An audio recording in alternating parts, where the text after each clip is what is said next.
All right, same thing as a Joe Rogan podcast. We'll hit you with the 3, 2, 1, go. What's up, James? Hey, how's it going? Dude, how are you, man? I'm actually really excited to have you on this. I'm excited to be here. I had like a list of people. When I asked people to be on the podcast on Twitter, were you one of the people that replied? Nope. Okay. Because I was going to, but then I was like completely intimidated by like how many people like jumped on it, and then I'm like, Dude, he's probably gonna be backed up for a while. But I saw like a lot of silly people like posted like a lot of people who like don't actually compete, and I'm like, yeah. I mean, I'm not. I've never necessarily reserved the podcast spots for any competitors or anything like that. Yeah. I just pick people who I think are interesting, and like I wrote everyone's name, like everyone who wrote put their name up on the list. Yeah. I was just like, okay, I'll just list them down and then pick whoever's the most interesting. I figured it was a first come first serve basis. That was like my initial reaction. So I'm like, oh, like 10 names. Let's. Oh, not at all. Like this is for my channel, like. Yeah. Okay. Like I just want like if I know I'm gonna talk to them, it's not gonna be interesting. I'm not gonna you know what I'm saying.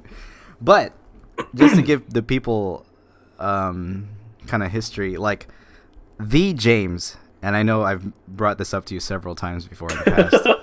The James, to me, the Hiro-Kun, was it War Torn or Battlegrounds? It was definitely a War Torn. Battlegrounds was like, yeah, out of my. Okay, it was War Torn front. It was what was it, Smash 4 tournament? Definitely a Smash 4 tournament. It was a Smash 4 tournament. Mm-hmm. And I think you had already been eliminated, or were you still in the tournament? I think I had just got sent to losers, or I was like eliminated like fairly far in bracket. Because the first few Smash 4 tournaments, I think also like helped deter my mentality. I'll get into that later, but like I think I was like I had just lost to someone. Yeah, so we'll tell this story together. So I remember I was watching. I'm already a veteran of tournaments for 10 years, and I watch you stand up on a chair. Wait, you first say, "Hey guys, I have to make an announcement." Yeah, and then you get up on a chair, and then what'd you say? I'm gonna win Evo. You said you're gonna win Evo. See, I was laughing inside because I was like, "Man, this guy really wants. This guy really wants it." Mm-hmm. But it was. I think you would be the first to admit this, but it was like so cringe. Yeah. It was I didn't feel it. Like it doesn't feel cringe. Even looking back on it, it's the kind of thing that's so me. Like it might be cringe to some people, but like I accept it in my heart. No, like, that's what I'm saying, because like that's why I respect it so much, because I'm like, even to this day I know you meant it, and I know you still mean it. You know what I mean? Because like, I mean, obviously the game has changed since then. You don't play Smash 4 anymore. You play Melee now. Yeah. Yep. But like the goal is still to just be the best you can, but literally be the best and win a major, right? Like yes, yeah, definitely, for sure. That's so cool, because what's funny is that I still have that fire too, but low key. It's kind of died, kind of like fizzing, like a small candle. And I talked to it a bit when I was on the podcast with Greg, where I guess I kind of live vicariously now through the scene, through Spark, through the people I coach, through just watching people grow and do well at tournaments. Like I still want, like, in a way, I want the people who represent the 209 in a way represent me. I want them to be the best, Yeah. But in a way, I still want to be the one holding the trophy. Yeah, I understand that completely. Yeah. But what's crazy is that we're both married men now.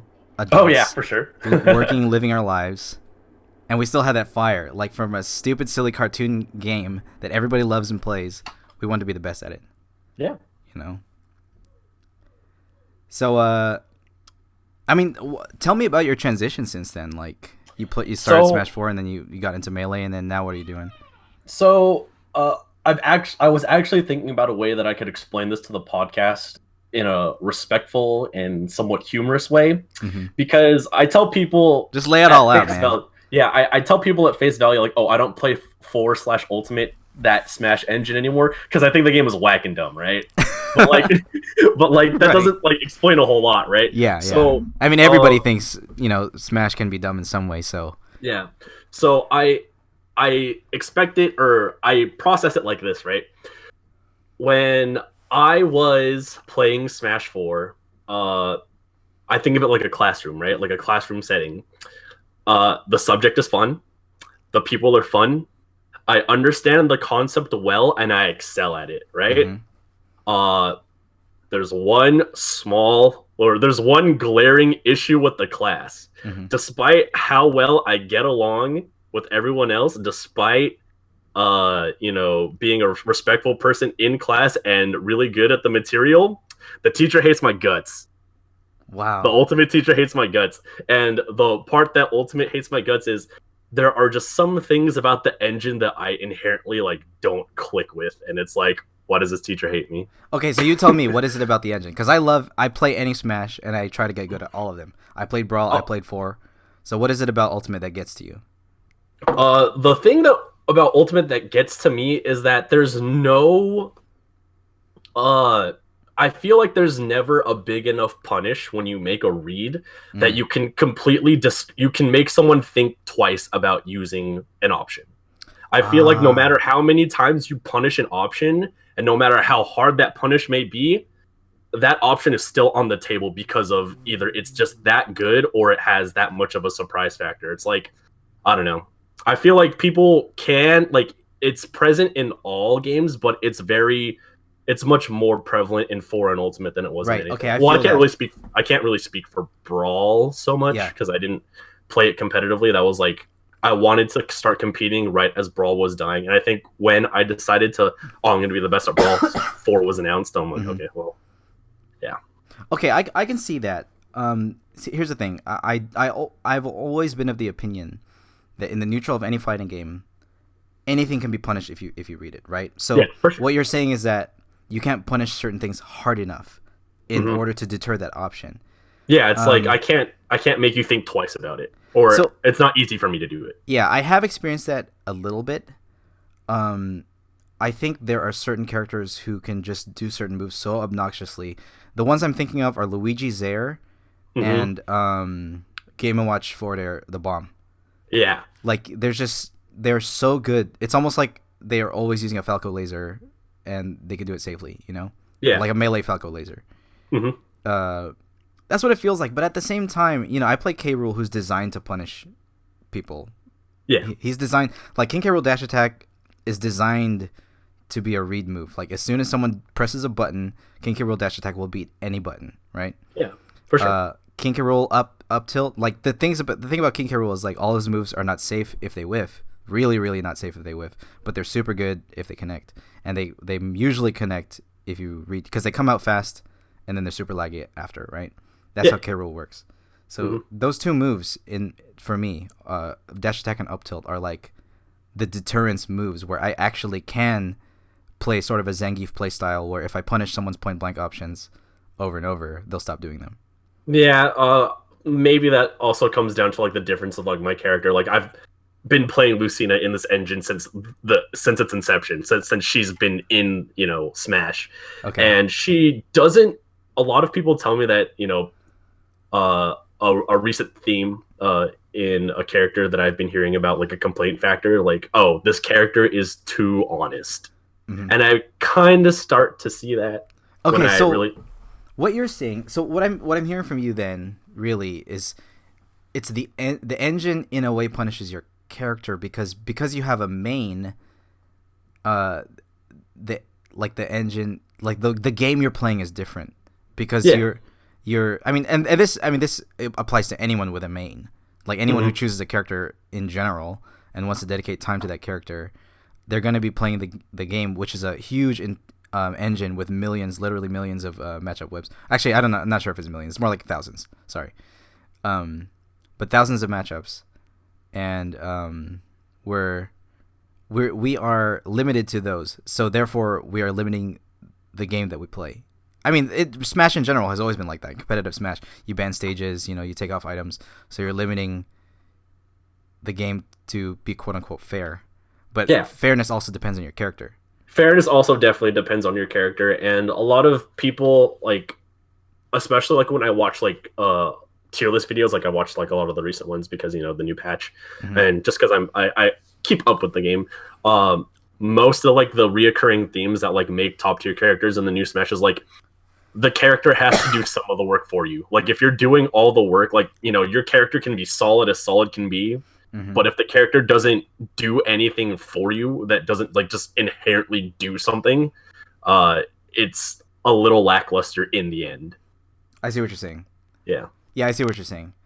But I kind of like that. Like the I thing. kind of like it too, and I would probably enjoy the game more if I like you know the meme, like pick a top tier, because when you pick a top tier in Smash, I feel like the experience that you have from playing, like, you know, from picking like a weaker character to a stronger character Mm-hmm. in Smash gives you a much more different experience than it does in a traditional fighting game.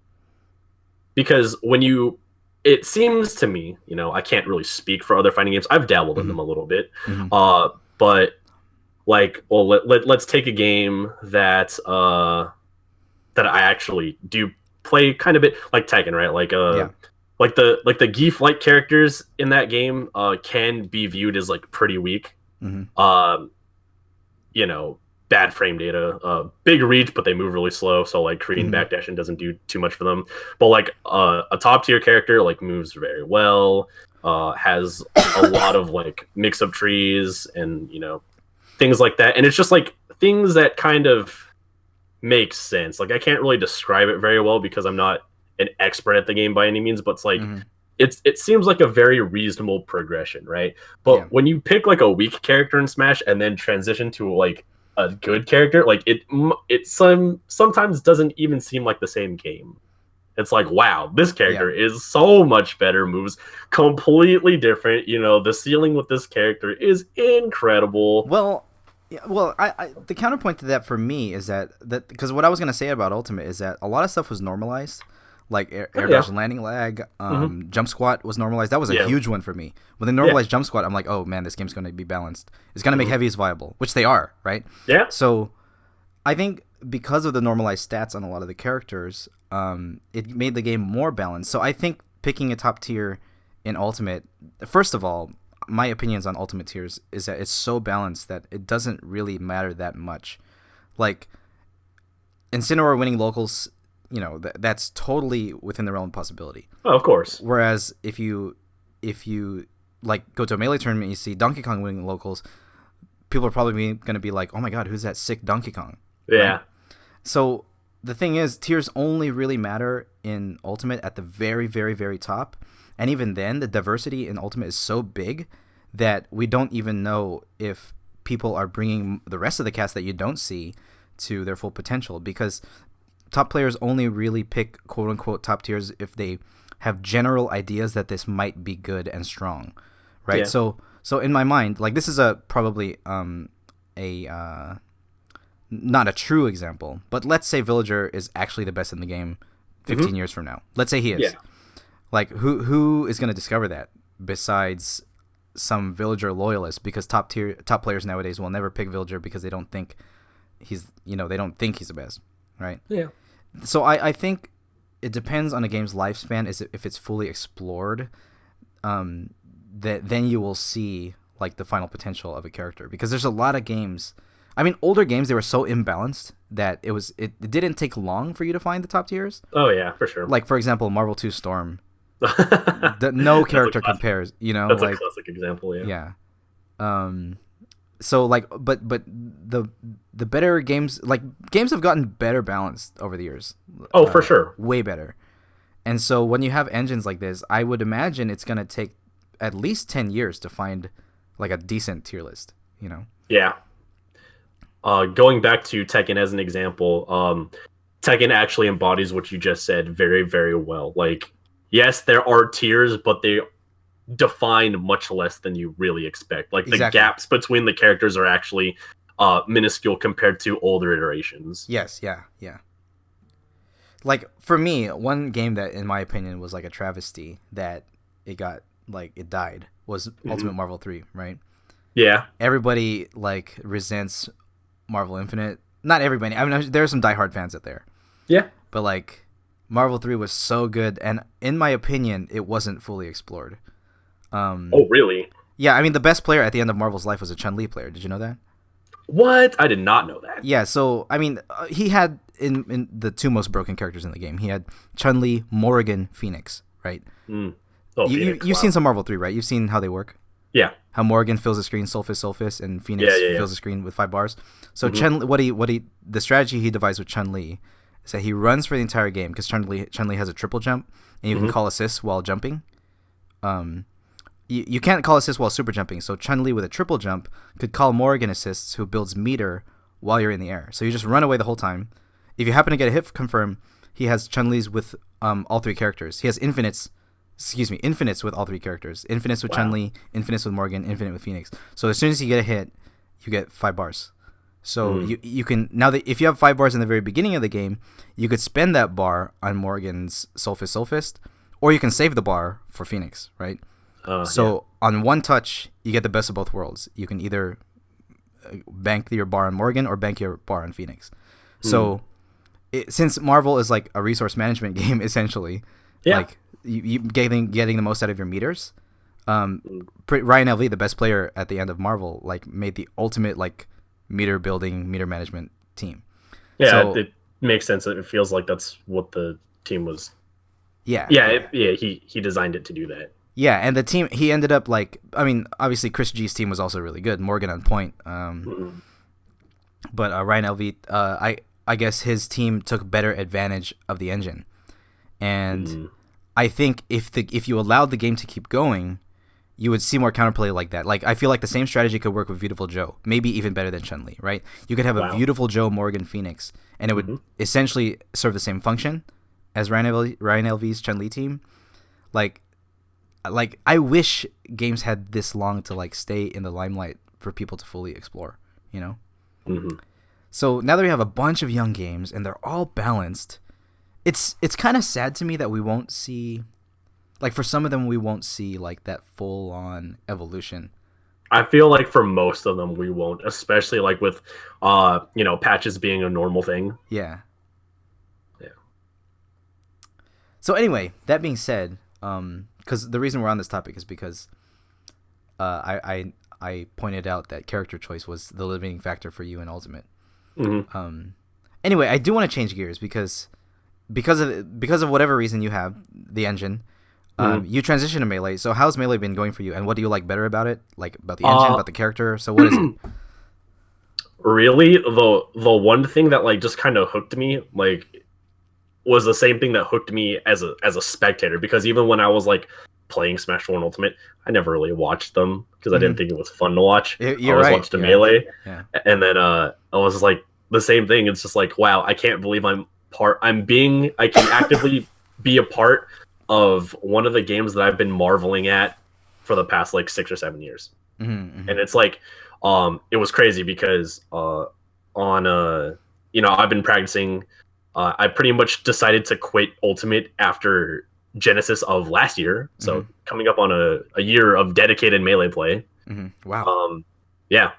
And I, obviously, the whole New Year's kind of thing. It's like, okay, let's see what I can do with Melee now. And I did a self-assessment, just like some Uncle Punch training and a ranked game on NetPlay. And I just kind of like looked at my movement because I haven't played in a while, and I just kind of looked at my movement and looked at what Uncle Punch was telling me.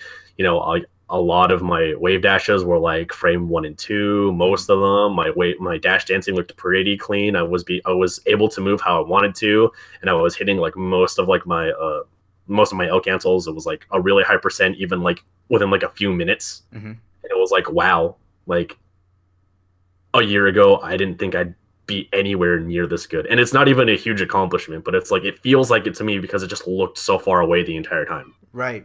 And I think that's one of the beautiful things about Melee, since one of the things about fighting games nowadays is that they've gotten easier over the years too.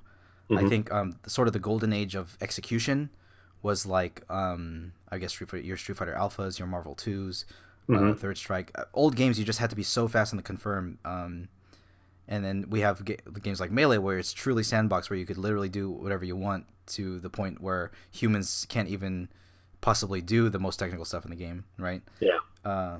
So it's a matter of like how much time you can put into like perfecting that movement, and to the point where you have people who move in such a unique way that only they move that way. You know, like Yeah. the players that come to mind are Mango, Bizarro Flame, Amsa, Oh yeah, for sure. Axe. Like you can just tell, like West Balls, you can just tell when it's them. You know, that even though people pick the same character, there's so much freedom for expression that it's just gonna be you. You know, it's the character is an extension of you. You're not playing to the engine. You're playing to how far you can take that. You know, the character. Yeah. Yeah. Yeah, but I started looking at myself, how far I've come, and I'm like, okay, I think I'm like starting to be able to do like more technical things. So like what I'm focusing on, like, now that I'm pretty confident in my basic tech, I'm gonna start moving on to like things like shield dropping, just like some staples that are just the next level. So that's like my current goal for now. Like shield dropping is the big one. I'm just like, okay, I want to learn how to shield drop and integrate it and see how much better it makes me in the long run. What's interesting is that well, what I do want to ask before I say my point is how much do you practice Punish Game? A lot, because Ryan and Zayd and Azel were like, that's a huge part. Like that'll carry you further than anything. Yes. I practiced like for the first like 3 months. I would do like a little bit of movement and L canceling and things like that, and then like a majority of my training was like Punish Game on Spacies on FD, and that's literally it. Yeah, that's good. I mean, as a Marth main, that's kind of your bread and butter, right? And shout outs to Coco for actually showing me and telling me like tidbits about like the Falcon matchup.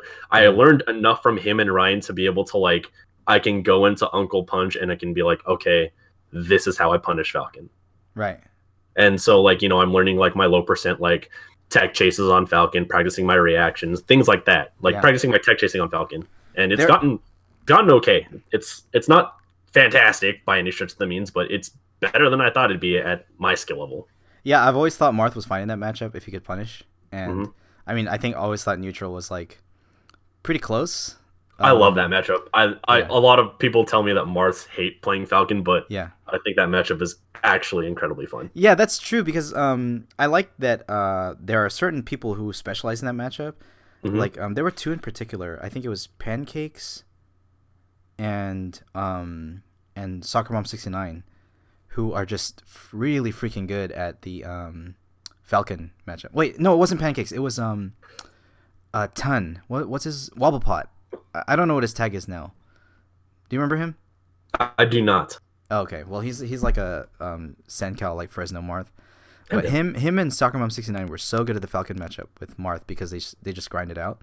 They like know all the positions to put themselves in, like when to nair. Yeah, it's kind of cool because like I can see why Marths hate it, because it's like one touch and you die against a good Falcon. Yeah. And like it's hard to like stop him from coming in, because if he just picks a certain time to come in, he's just gonna whiff punish you. Yeah, it definitely took me a while to like get used to like whiffing and dying, because it's like I gotta hold that for days before I learn how to before I learn the counterplay. Like I have to learn the consequence thoroughly before the counterplay starts to click. I feel like that's like my mental approach, because like I feel like I'm too new to know most of like the intricacies. It's just like, okay, I have to learn things by dying to them first. Yes, exactly. I'm really happy to say that, because that's actually the way to learn. Yeah. A lot of people get frustrated when they get hit, but for me, it's data. Like every time I get hit in any fighting game, well, not every single time. I would be a god in games if I could recognize it every single time. But let's say I get punished by a certain move like 3 times in a row. Then I'm like, okay, I really recognize that, and I really got to prevent that situation from happening. And then that becomes a learning process. And if everyone's doing the same learning process, the person who's going to be the champion in the end is the one who does it the fastest and the most. Yeah, and I also feel like when you're recognizing situations like that, you have to recognize when it's the end of the road, in that like you might not actually be dead, but for all intents and purposes, you are already dead. Yeah. and you have to like, okay, stop thinking about what's going to happen, and start, you have to like really pick up your mentality and be like, okay, where do I go from here? It's like the stock is a lost cause. I'm off stage. There's no way I'm coming back from this. Like I do have options. Like I'm not in free fall. I have my up B. I have my double jump. But there are just certain positions where it's like no matter which of those options and resources you use, and in whatever order you can come up with, you're still dead. Yeah. One of the situations that come to mind is Marth being off stage versus Sheik below the ledge. When I'm below the ledge, I'm just like, they're just gonna drop off back air. Yeah, rinse and repeat. I mean, yeah, I'm very familiar with that feeling because I wobble people. yeah, You know, that like letting people sit in that, and like honestly for me, like people don't think. I guess people do think about the the mental aspect of getting wobbled, or just getting like even getting rinse and repeat edge guarded, like you said with Sheik. You can really, like, a lot of people trivialize the idea that there's something mental going on there, like to say, oh yeah, you just got to compose yourself, but there's really a lot that I've learned from wobbling people. That the way people carry themselves and the way people handle themselves almost dictates the next move they're going to do, like it's usually, because the thing about ICs is that since when they're wobbling you, you're just dead, right? So yeah, it usually goes one of the two extremes. Either they go in super hard or they camp super hard. It's the only people who can keep it composed and keep it balanced are the people who are really experienced against ICs. I feel like when you're in that obvious, when it's really obvious of a situation like wobbling, where it's like you're dead, and it's like the infinite syndrome, where it's like you just gotta go into the next game, next stock, whatever, with like a fresh mentality, and people are like, it's very easy to fall into an extreme. Like even like I know, like if I know that's like, okay, I have to stay fluid and unpredictable, it's still very easy to like tend to one extreme. Like I don't want to get grabbed, so I need like an extreme measure to counteract, right? And it's like you just kind of really have to, I feel like the best thing to do in those situations is really analyze not just how the grab happened, like what situation it was, but kind of have to backpedal before that and see how does this person like to set it up, right? And that's when counterplay truly starts to shine in my eyes, when it's like you not only do you know where things are going, but you can recognize how it happened by like kind of rewinding it in your head, so to speak. And so it's just kind of like a time flow. Like I know a lot of people like to like normalize and like over credit and discredit like flowcharts, but it's like it's a little bit more than that. I feel like being able to like visualize it in game and like visualize the different spots, especially when you're in a pinch, helps to dictate a lot.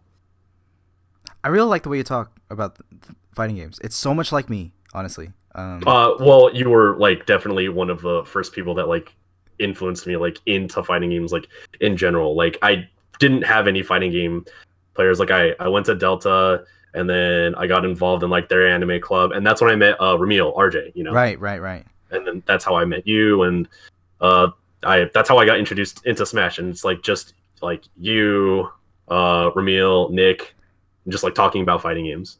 That's so cool. I didn't know I had that much of a and I remember very early on you and Ramil introduced me to Juicebox's Footsie's video. Yes, that makes perfect sense, because that video changed my life. It did. It changed mine too. That video changed my life. Like it's cool because Street Fighter is the bread and butter of fighting games, but what I love about Street Fighter and their design philosophy is that they've always wanted to keep it simple. A lot of fighting games, including the fighting games that I want to make in the future, are all about freedom, like freedom of movement. But Street Fighter is all about restriction in their design philosophy. Like they give a characters a limited amount of tools, and you have to, but still using those in real time is still a really intricate, like infinite flowchart of moves, right? Yeah. I think the highest, I don't know if I should link this to the people, but the highest level fighting game match I've ever seen, I'm pretty sure this is the highest I've ever seen, but was Fudo versus Tokido at Canada Cup. It was a grand finals. I don't remember which Canada Cup it was, but I would encourage anyone listening to this, and maybe even you, to check out that set. But then again, it's hard to understand what's going on in that set because they're pressing so like in Street Fighter 4, it was all about hit confirms and buffering. Yeah. Because you're basically covering the infinite amount of options that can happen, like a lot of option selects and stuff like that. So you see Fudo and Tokido pressing so many buttons in neutral, and then the very very moment they get a juice box style whiff punish, where it just seems like you're pressing a random button in neutral, but then you get a full combo off of it. It's beautiful to me because it's like fighting games at their highest level will always look like that. I think so too, because like at the highest level it becomes kind of like an equal footing. It's like we are like, let's say, you know, you go to a playground and you're small, like you think the place is huge, but then you come back later and you've grown up and like your relative size difference to the playground has changed dramatically, and it's like you stand in a corner of the playground and you suddenly see and know where everything's at. Yeah. And then it's like, okay, I have all these tools at my disposal, and I know that both my opponent and myself are fully cognizant of all of each other's tools. And this is where the game truly starts to begin and shine, and this is where our skill will be, you know, put on display for everyone. That's actually the craziest analogy I've ever heard. That's so sick, because I do think about that whenever I see a playground, because I'm like, this used to be huge, but now I see it all, you know? And that's why you get people who are not just specialists in one game, but you get people who are able to transition from game to game and apply the same general principles to everything. You have people like Justin Wong, Leffen, Tokido. Those are like the prime examples that come to mind. There are probably more. Kazunoko, Kazunoko's another one that comes to mind. Fenrich. I don't know what does he play besides Dragon Ball? He plays BB Tag and he plays Street Fighter 5. And is he like topping all of them? He's topping I know he's topping like BB Tag, and I know he's so he's topping like the anime fighters. I've seen him put in work in Street Fighter 5. The thing about Street Fighter 5 though is that the game gets a little bit too reductive, where at top level, I don't know if this is still the case, but at top level it gets kind of RNG.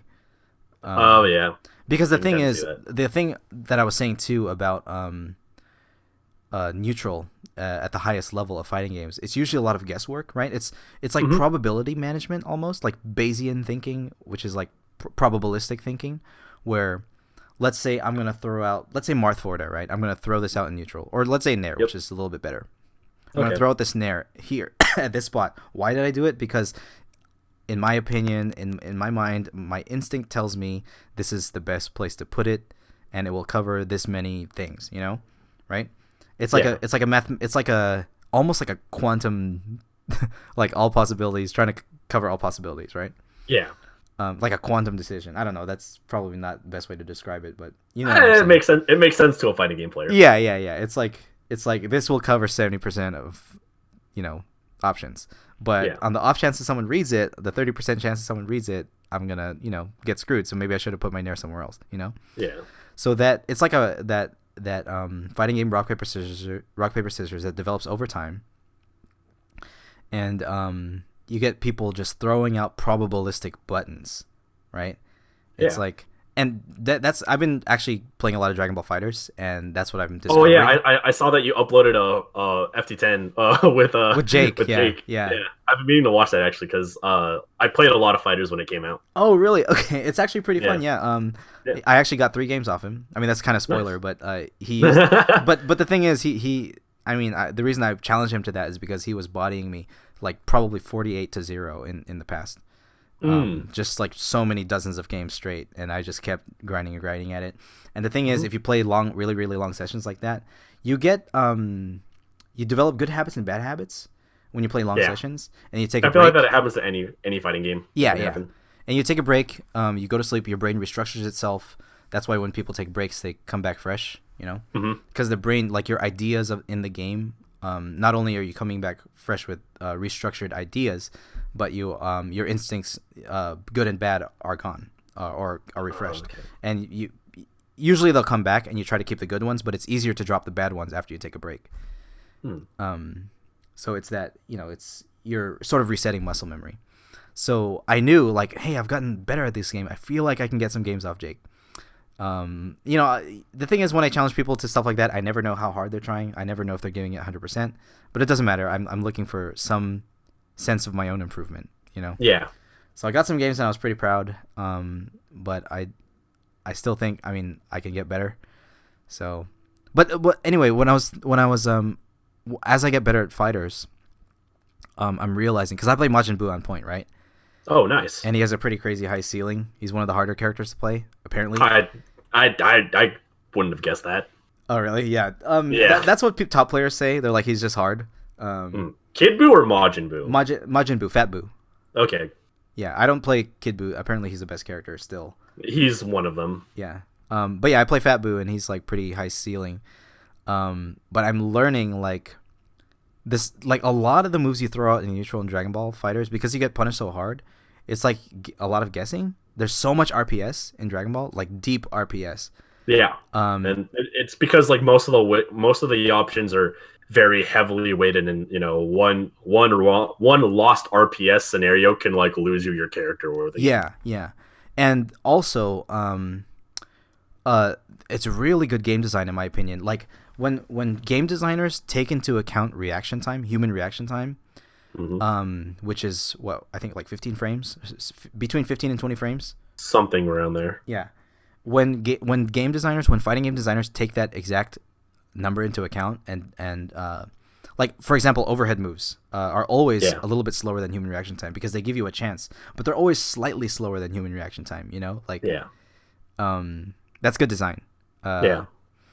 And a lot of fighters is like really trying to call out when someone is going to do something. It's like super footsies, and I really like that. It's like a timing thing. It's not really execution test. The game is not that hard to execute unless you're doing super like 70% combos and stuff. Yeah. And that comes down to like team building and muscle memory, getting your timing down and stuff like that.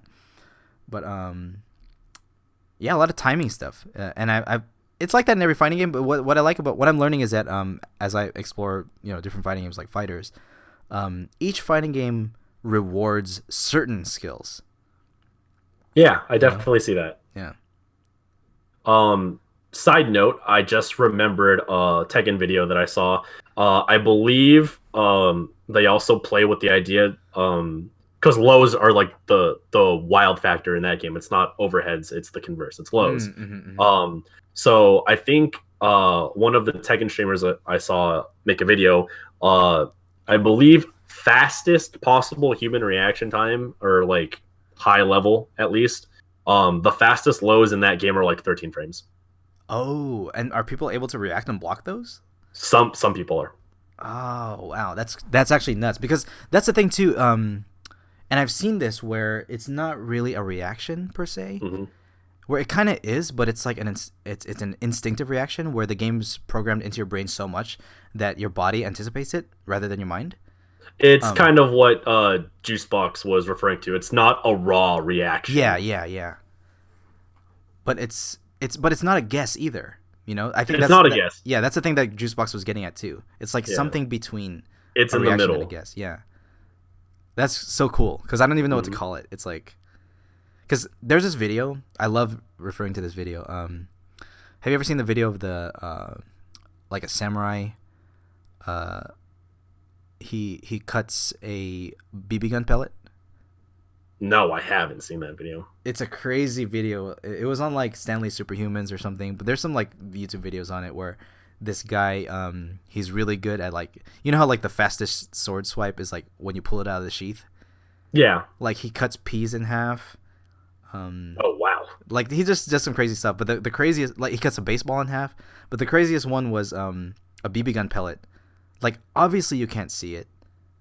So how is your body doing that? It's just so ingrained in you, in your movement, that you can do stuff like that. It seems like crazy, And then there's those like Lars Anderson archery videos. Have you seen those too? I've seen some of those. Okay, yeah, those are crazy too, because it's like, yeah, it's you just don't. At a certain point, you're not thinking. Yes, absolutely. But it's not a guess. Yeah, it's so cool. I think, and that is like really flow state. Like that's really what it's like one of the most anime things in existence. It really is, yeah. Yeah. It's so cool, man. It's crazy because I know that's what we all want to achieve too. Yeah. And you can get to a certain point in fighting games without that. You can get pretty damn good. You could probably become the best without that. It'd be really hard, but you probably could. Yeah. But eventually, like, that's the stuff that like at top level fighting games, that's the most beautiful stuff. That's when everyone goes, oh my god, I feel like it's hard to become that good and not be able to do that, actually, because the game just becomes such a big part of you after you dedicate yourself to it for so much time. And it's just like, I can really just be in the game and I just have a feeling, you just have that feeling.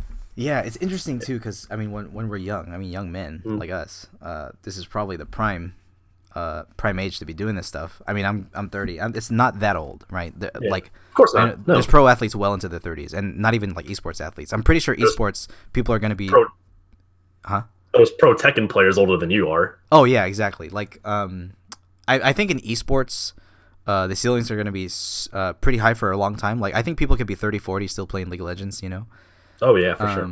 And still like performing well. Because it's not quite as limiting as real sports like basketball, football. Oh yeah. Like, you should retire once you're like 35 through 40. Some point there, you should not be playing anymore. Yeah. But yeah. Anyway, this is the prime of life. Like, what's sad to me is that we do have to retire though. Like, it's crazy to think like if people had like unlimited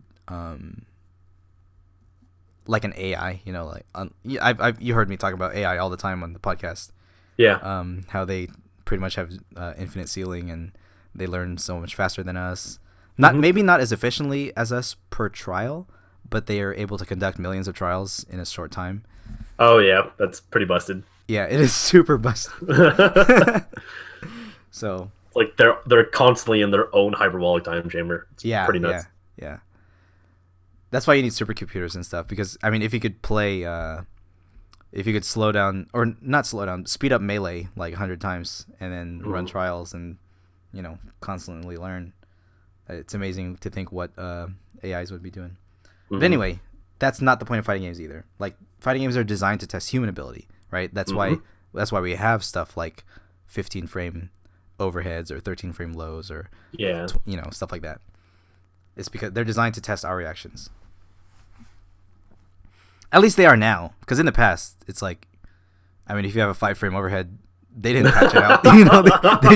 They just left it there. Oh, unreactable overhead, get destroyed. Have you ever seen Beautiful Joe's overhead in Marvel? I have not. And it's so funny that you keep talking to me about this character, because I looked at Marvel 3 and I'm like, I think this character's dope, because I played his games. Oh, you played the Beautiful Joe games? Yeah. Dude, he's sick. If you ever played Marvel, you should play Beautiful Joe. Like, he has an overhead where he just like steps forward and does a punch. It doesn't look like an overhead at all. Plus, he's so short. Like, oh, that's hilarious. Yeah, but it's an overhead, so it's like it's just really funny to look at. It's the funniest overhead in any fighting game I've ever seen. Anyway, man, I really like talking to you about fighting games. I feel like I vibe with you in the way you think. Yeah, I mean, it's you inspired a lot of my, my fighting game web logic. Yeah. That and most of the people that you also discuss with, I'm like also part of that group. Right. One like definitely the podcast that I listened to with like the intent to like learn something was the first one where you had Ryan, Zayd, and Azel. Oh yeah. That one was probably the best one still. Because I not only did I have webcams up for that, but like they're actual top players.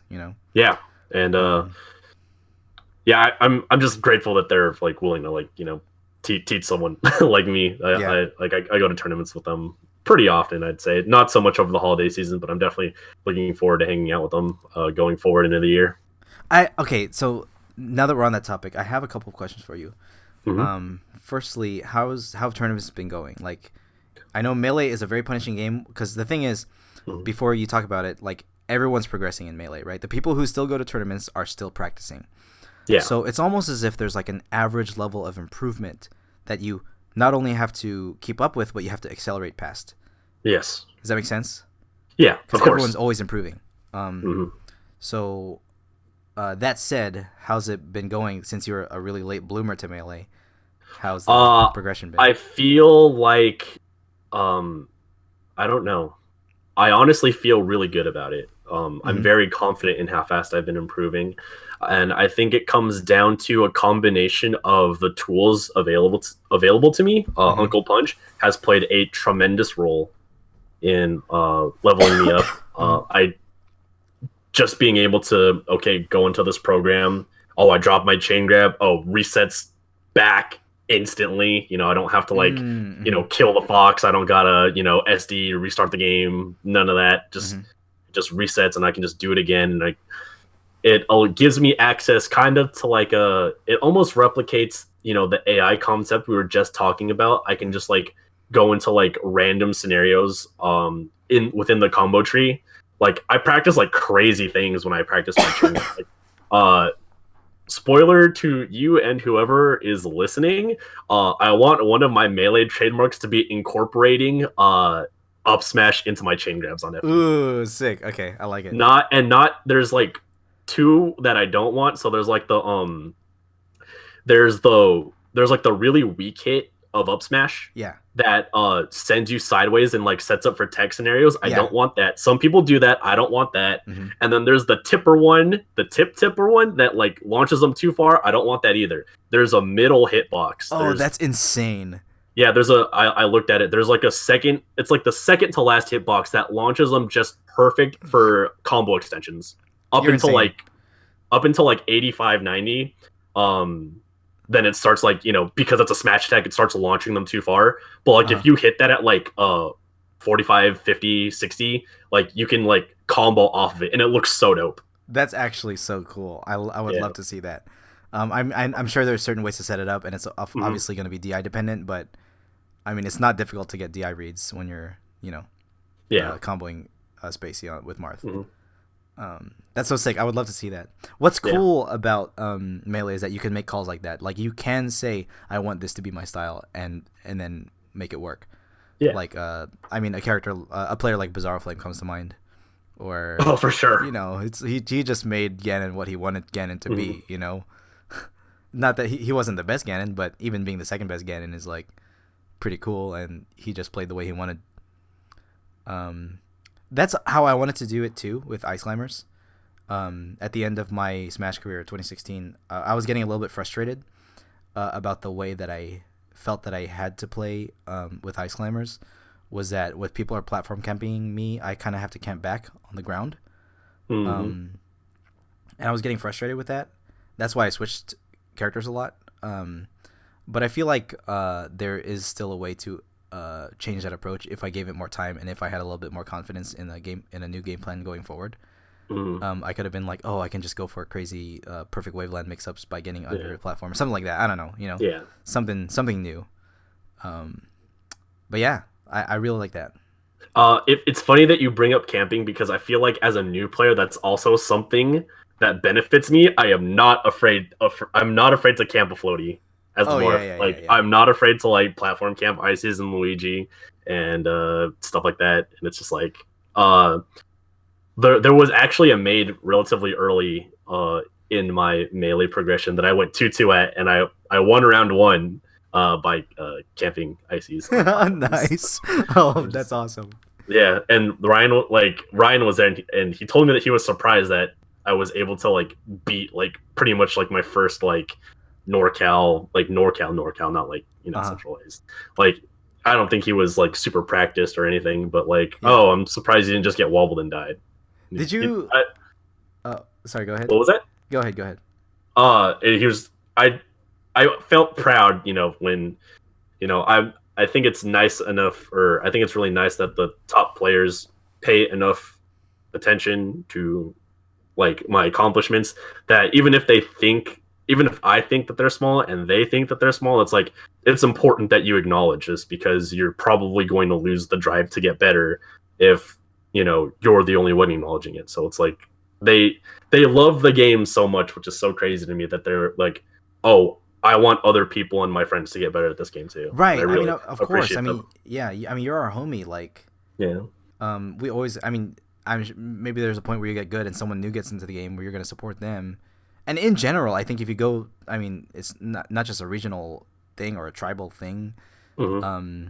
I mean, well, it kind of is a tribal thing. When we go to tournaments, we're gonna want Vince to do well. You know, we're gonna want Jason to do well. We're just gonna want him to win. We're gonna want Zayd to win grand finals. You know, even if the rest of the world is cheering against Spark, like we're gonna cheer for Spark. You know. Yeah, 120%. Yeah.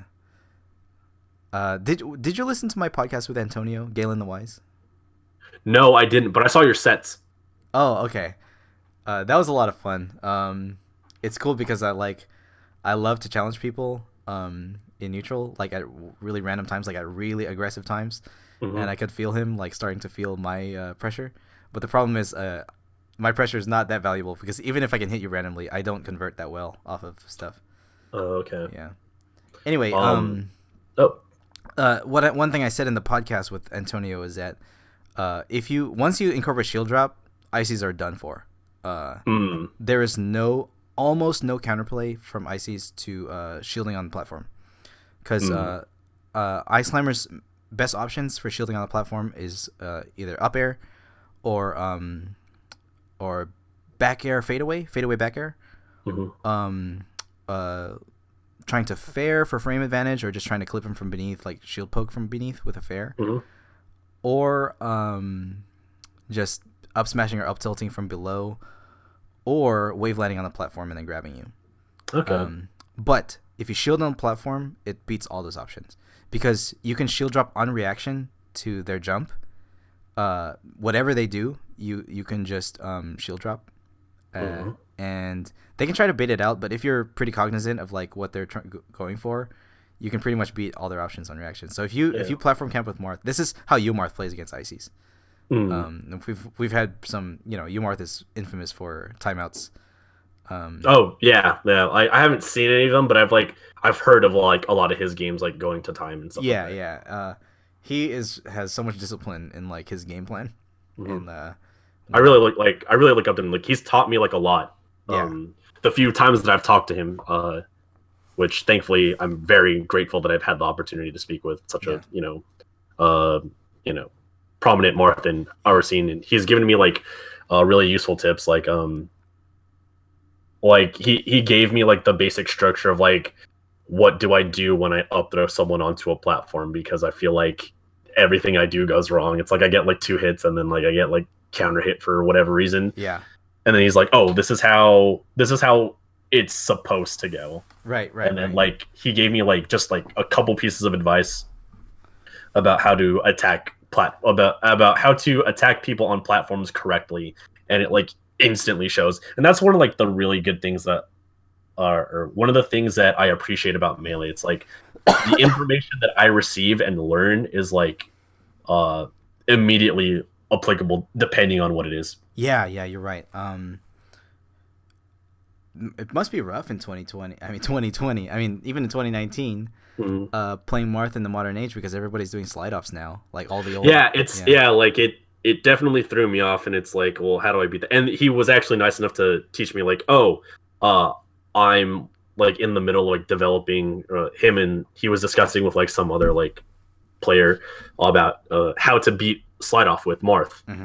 And he gave me a few tips about it, and I'm trying to implement it. I don't think I'm at the skill level where it's starting to matter, because like I feel like even at like my rank, like people around my skill level are still like not abusing slide off. It's not until like I get to like people that are just slightly above me that it's like, oh well, I'm probably not going to get the chance to test this against them much, but because I'm still practicing like my movement and defensive options, because spaces in the modern era are just so overwhelming that it's they're pretty crazy. I don't really get a lot of opportunities to practice my combos against them, which is why I practice them at home a lot. Yeah. What's crazy too is like, because I'm thinking about it, like how the meta has developed over the years. I think it was like around 2016 where shield dropping and ledge canceling were starting to get more popular. Ledge canceling mostly Zane, because Zane just abuses it so much. Yeah. And then also shield dropping. The first people who really implemented it well were Plup and Dewan, I think.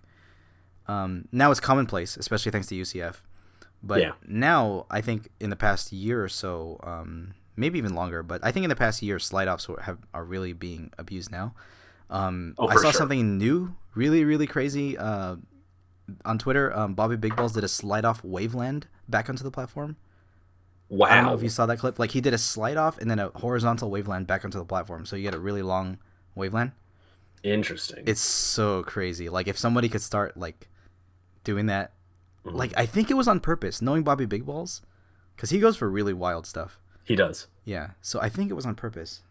So I What think if did he people get? Did he get like a shield drop follow up or like just a drop through follow up after that? maybe I don't remember, but it I know it reset back to neutral. Well, I mean And that's good. That's good enough, really. yeah, and Falco gets center because you're on the inside. Because he was Hmm. on the outside, he did a slide off Waveland toward the inside. Okay. Yeah, it was crazy. That's like that new stuff.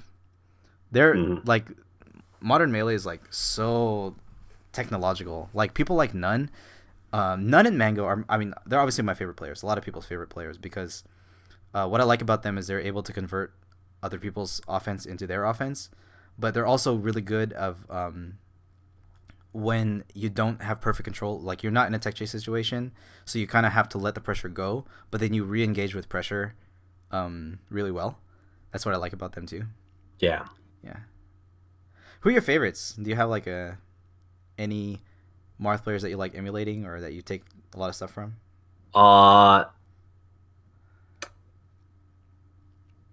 Not really. I've never really studied like individual Mars to like really like their playstyle. Like I Mm. just kind of used to look at top Marths pretty generically just to see like what are the things that they're doing in common that I can use as a a starting like a Oh, I see. foundation. Mm-hmm. But the more that I like think about it, I try and think about like who's known for what, right? Mm-hmm. So obviously you think about Mewtwo Marth, you think about the chain grab. So Mm-hmm. whenever I feel like I want to improve my chain grab, um, or I need some inspiration for it, like I'll watch some of like his old videos because I feel like chain grab videos like will never really go out of style Mm-hmm. too bad, like just because like it's a good template, right? Yeah. And then I think about Zane. Obviously, you think of ledge cancels is something that doesn't really immediately interest me. So I actually don't watch a whole lot of Zane's videos. Right. That makes sense. Um, I mean, the other thing that they call the Zane is the dash back pivot grab in the corner yeah, when it looks like he has no space left and yet he gets mhm, that extra inch and he grabs you. yeah, Yeah. um, That's probably something useful. yeah, definitely. It's really dangerous, but it's Yeah, I mean for the sure. risk reward is so in Marth's favor in that scenario that Mm. just might as well do it. And then who else? One of the Mars that like really inspired me, um, was PP. Uh, Mm. him versus Leffen at Apex 2015 is like one of my favorite sets of all time. That's dude. Honestly, like the way you think and the way you progress is very PP like. Also, Mm. he had this old thread on Smashboards. He posted a lot. Like, if you really dig on I mean, it's mostly about Falco, but also just about neutral and about life stuff too. Because PP got Hmm. really deep because he was one of those players that kind of got better in a somewhat isolated region. Hmm. There were fairly good players in North Carolina, but he get the type of practice that you would find in SoCal or Upper East Coast. Um, so a lot of PP's progression was pretty much off reviewing VODs and just analyzing the game methodically. Yeah. Uh, and I mean, he was Falco at first, but then once he started playing to Marth, we're like, oh my god, this guy's real, you know. Yeah. And you start to see that too with most top players. They're like, they develop a certain play style, they get to the top, and then it clearly shows in any other character they play. Hmm. Do you know Turn Down for Walt? No, I don't. Okay, that's a YouTube channel. He does some melee analysis and some melee videos. He did a special video on Genghis Juan. Have you heard about that? Of course, yeah. I honestly thought that um honestly thought that I guess I can't really call him H Fox in this context. Juan, Genghis Juan. Juan. I it was so interesting. You know what? I saw a video that did analyze. He played Fox, right? Yeah, Fox and Sheik. Yeah, I did see a video that analyzed his play. It might have been by the same guy. I think that I'm was the not guy. Turned entirely down sure. for Walt. That was probably because Yeah. he's the one who made the Genghis One analysis video. Yeah, I did see an analysis video about his Fox. Yeah, it's actually that was actually one of the deepest insights into HBox playstyle I've ever seen. And to be perfectly honest, commentary was also doing like a really good job about like explaining like what they saw, was different yet effective about his style Yeah. when he was playing the character.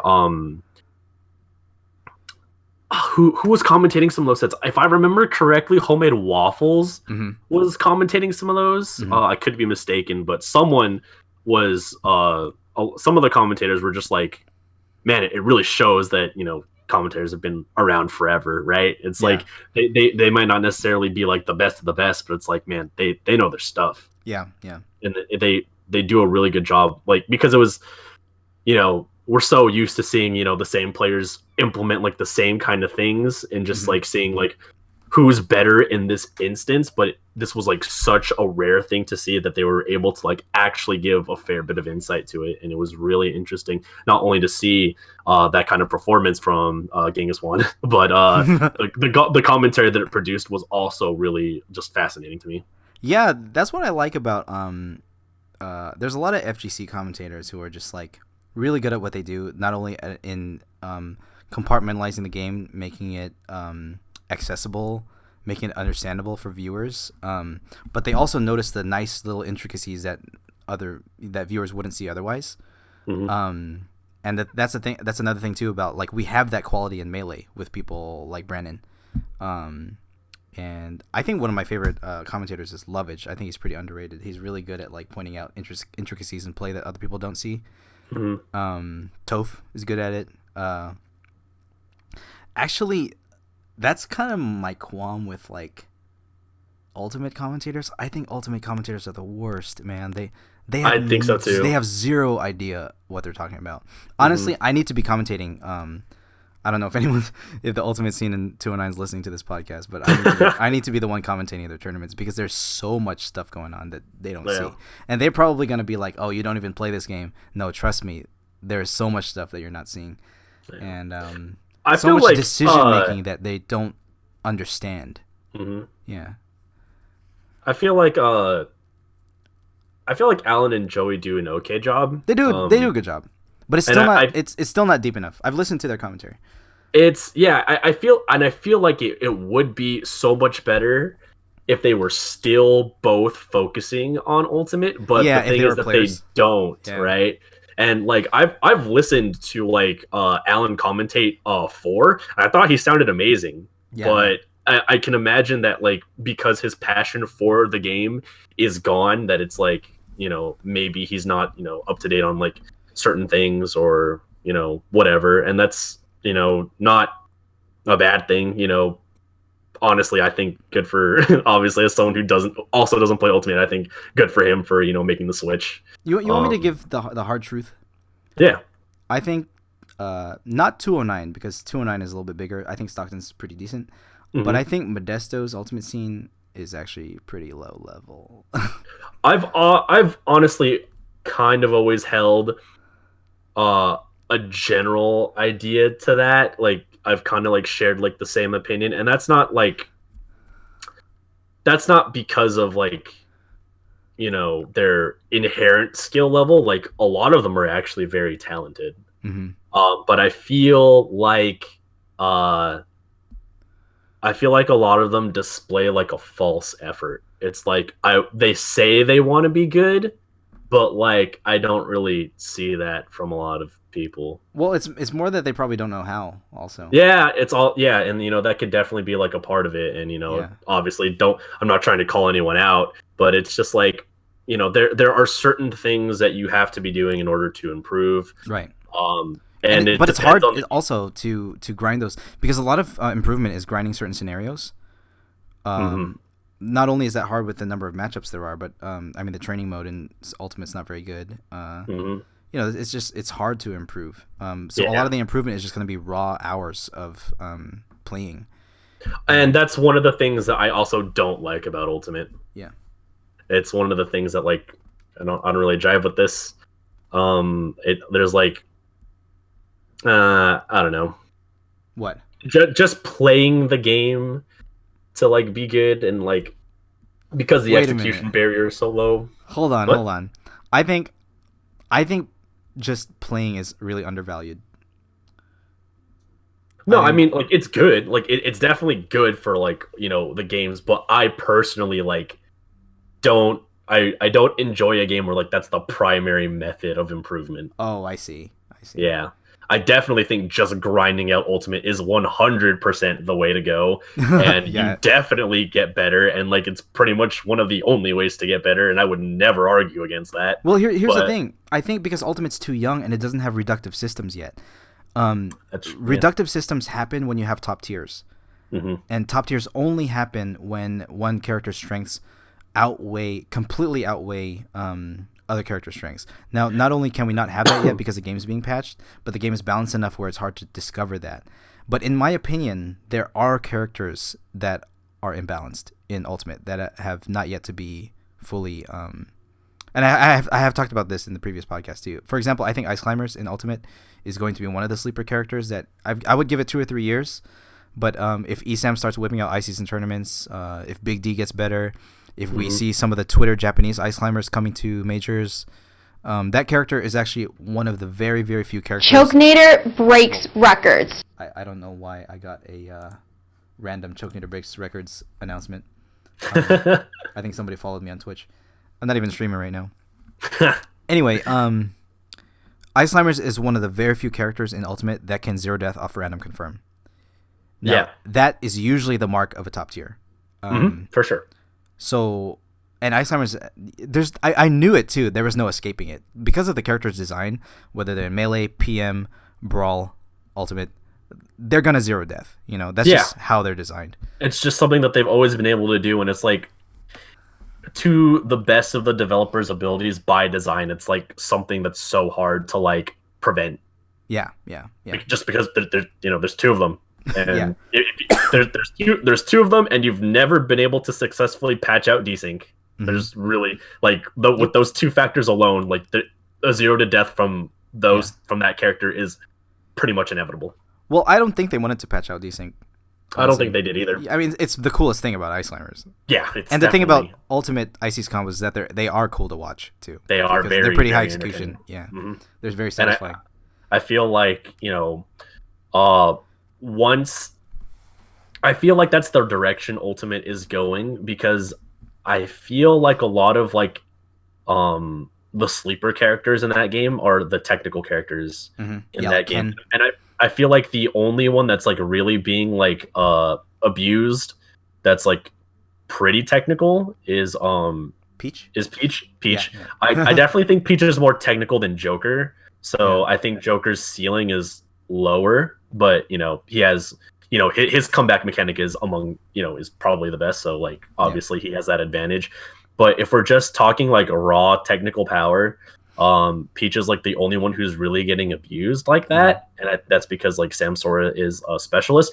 But I've heard like opinions like have you heard Fatality's opinion on Adult Link, Breath of the Wild Link in that game? I was actually just about to mention Link. Yeah, I think he's really good. Yeah.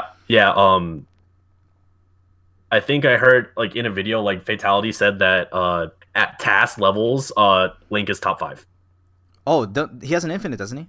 Yeah, he does. Yeah, at task levels, like Link is super busted. Yeah, and I would honestly, if we ever get to the era of Ultimate, that we start seeing stuff like that, like that'd be super godlike. And I probably still wouldn't play the game, but it's like, man, watching this is super sick. I can watch Link do infinites all day. Yeah, I would love to see Link infinites. That's the stuff we're gonna need to wait for, is like Punish Game.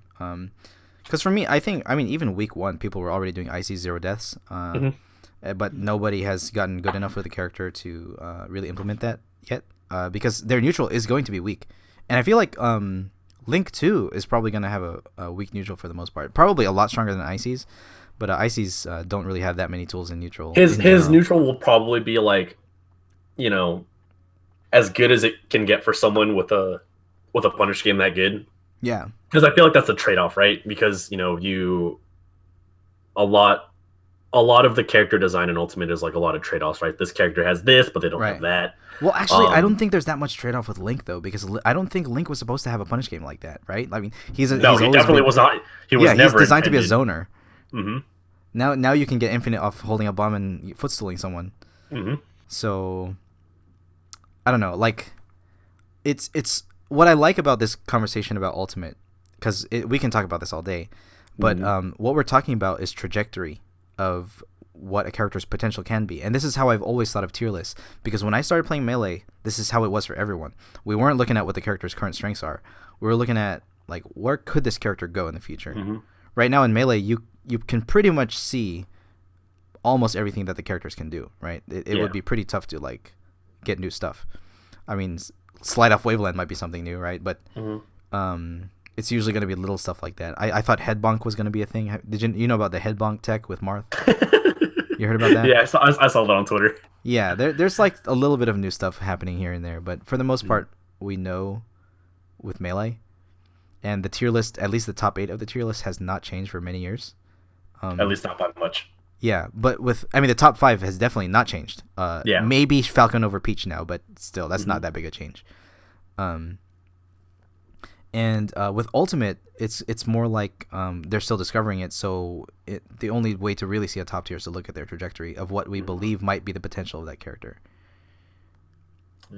Yeah, I think Ken and Ices are like really, really big sleepers. Who? Ken and Ices.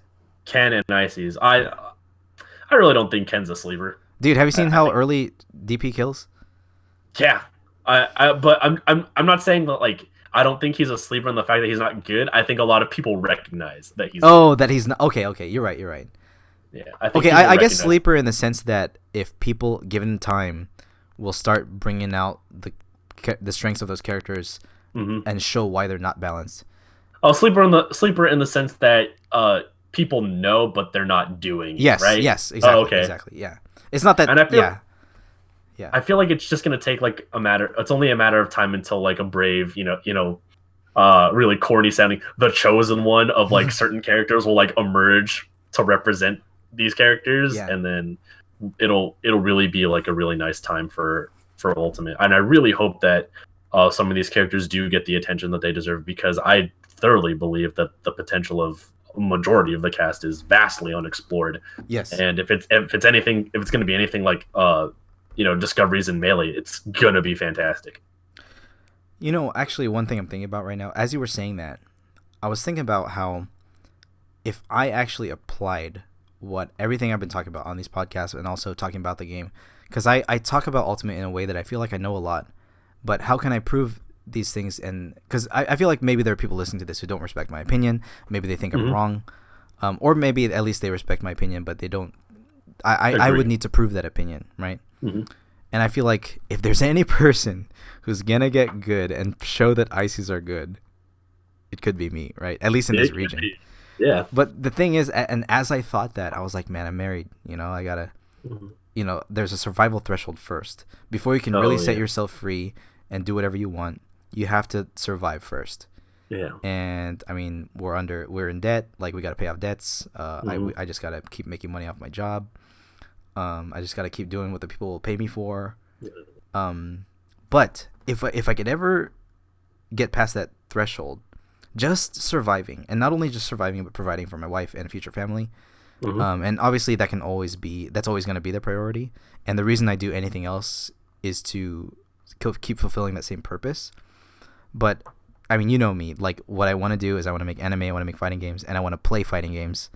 Like, once I hit that survival threshold, I want to make sure that I can keep building, because I'm very familiar with monetizing stuff now, right? Like turning something into business. I mean, if I had been more successful in Smash in the past, I could have been doing that already. But if I were to play more Smash in the future, obviously I would want it to be sustainable, right? So, not only would I have to be winning all the tournaments, like I would have to be selling my art at the tournaments and also streaming streaming after the tournament, and also making vlogs of the tournament. Like you can really monetize a lot of a single tournament. Like what's funny is that my YouTube is pretty close to being monetized now, right? Oh, so, good. Yeah, I just need like 150 more subs and also a few, like maybe 800 more watch hours in the past year, which is actually not that far considering the progression has accelerated in the past few months. And when it does get monetized, I did look at some metrics, and I would be making somewhere between 10 cents and $1 a day. Ooh. This is, and most of the views are. What was that? Like that is not an amount to be underestimated. Yeah, Just yeah, keep that in mind. yeah. That like 90 cents to $1 a day. No, 10 cents to $1 a day. 10 cents to $1. Yeah, but it's still something, right? Like it's it's definitely like not negligible whatsoever. And most of those metrics are based on one like old animation tutorial I did. That's where I get most of my subscribers even now. It has like 50,000 views or something like that, and it's not uncommon for a channel to get carried by one video. Oh yeah. Yeah. But anyway, what I like about YouTube is that it's progressed really slowly. I've not made any money off YouTube, but once I do, YouTube is really one of the few things where I can do what I want. Like even streaming on Twitch, I don't really do what I want per se. Like obviously my job is art, and I love art. But doing commissions is not exactly how I want to live, you know? It's just it's just me. Yeah, it's just me trying to hit that survival threshold. It's just me trying to like get by, you know? And I happen to like drawing, and I happen to be decent at it. So I'm kind of like maybe 60-70% of the way where I want to be, but there's still a lot to be done before I can really set myself free and do what I want. Yeah. As that brings up an interesting topic that I this is something that I'd be interested to have like your take about. Like, how do you really feel about, or like what's your take, just thoughts and opinions in general, I guess, on trying to survive, like getting past this survival threshold, as a married individual who's, got these passions, right? Art, like art, being an artist and, being a pro fighting game player, like these are things that are definitely not normalized in our society. And it's like, being married definitely makes it quite a bit harder. Like I can, and so it's like, how are you handling it? I mean, my wife obviously wants me to be making more money. I mean, any wife would. Yeah, for sure. And she makes pretty decent money, and she has a good job. But the thing is, for me, as long as I make, my main goal right now is to be making a certain amount of money. Like the survival threshold is different for people based on the standard of living that they want to have. So the survival threshold for me could be 30K a year, it could be 70K a year, it could be 100K a year, and that's still like, and what I mean by survival threshold is not putting time into the passions, like just making sure I'm making enough money, to provide. And I'm sure not only will that increase with the economy, but just like the more, especially if we start having a family, everything's gonna increase. So first priority will always come first, but it's just a matter of like once you've kind of hit that and you're kind of happy with a sense of stability, a sense of security. Again, it's very kind of nebulous, but it's just like a general sense of security, and it's really gonna show, I think, in my wife's happiness and my happiness, of like this is the trajectory I'm at, this is where I'm going, and I feel like we're gonna be good for the rest of our lives. Once I'm there, we as human beings don't like being comfortable. We don't like being stuck in the same spot. Yeah. Once I'm there, I'd be like, okay, let's bank more time. Since I have more time, let's bank on my passions now. And because I'm familiar with basic business, I should be able to find a way to monetize it. And in a way, I'm already doing that by doing YouTube stuff. But like, it's just a very, very small time investment. Like, I like these podcasts because it allows me to talk to my friends, get some subs, and that's it. Just it's very, very small metrics, but it's enjoyable, and I feel like I can keep doing this for a long time. Yeah. if anyone, I kind of wanted just to like compare and contrast it to like how I'm handling it. But I first want to like put up this disclaimer as someone who's married, my survival threshold is actually very, very easy to meet right now. So I am, very blessed, like, as a man of faith, thank God, right? Right. I feel so incredibly blessed that, I can provide the things that I need to be providing quite easily enough for me to be able to invest hours into, my passions and, even more so that we're providing enough money for my wife to do the same because she's also an artist. She just graduated from Stanislaus in studio art. Oh, awesome. Okay. Yeah. So, and it was one of the things that, I decided before anything. It's like, the last time I was single and I was, in the stages of, I guess you can say courting, the woman who would be my wife today. I put my foot down and I said, hey, I really like you. I think you're an amazing person. And I understand that you see relationships as a potential to be lifelong. And so do I. But I gotta say that there is an aspect of my life that you may or may not agree with. And this is an aspect that I decided in my heart that it's not going anywhere. So if this is something that you can't live with, then, you and I are going to be incompatible. Right. Right. Yeah. And she said, that's when she told me like, oh, she's an artist and, she gets people looking down on her with the broke artist stereotype all the time. And she's like, if I can do it, you can do it. And, if I'm, going to be with someone, I'd be glad to be with someone that's just as passionate about, their hobby as I am. And, here we are. That's really cool. And I'm very thankful that you have that too. Yeah. And you definitely are very blessed. My wife is not so I don't know the right word to put this. I mean, she's an artist too, but she didn't choose art as a career. She chose a different career. But anyway, what she told me is that as long as I bring home the bacon, I can do anything. You know what I'm saying? Like it's more. That's why I focus so much on the business aspect of stuff. That's why I make sure that anything I do, even if it's art related, Smash related, that if it has a potential to convert into me putting food on the table, I can do it. So that's why I guess a lot of my decisions are more calculated than passionate. You know what I mean? Yeah. And it will continue to be that way, and that's why I see pursuing my passions as more of a goal that I need to enable myself to do. Yeah, definitely. Like there's definitely like we're using the term threshold for a reason, right? Yeah. It's a prerequisite, Yeah. But yeah, I just feel really, really blessed that I'm investing time here, theorizing and discussing on podcasts and playing the game. And it's like in addition to I work a traditional 9-to-5 job, and it makes enough money. Right. Okay. Yeah, no, that's totally fine. Like and I mean, now talking to you, because like I said, I really don't like the idea of stagnating, right? I like, and remember when I said that people are improving at sort of an average rate, and that in order to really get good at something, you need to accelerate past them. I want to push you, man. Like I know I offer paid coaching to people, and I'm not saying that you have to pay me, but I think in general, if you have like VODs you want me to look at, if you want me to play with you, I'm down, man. I just want you to be the best. Like you said on the chair. Yeah, thanks, dude. I super appreciate that. I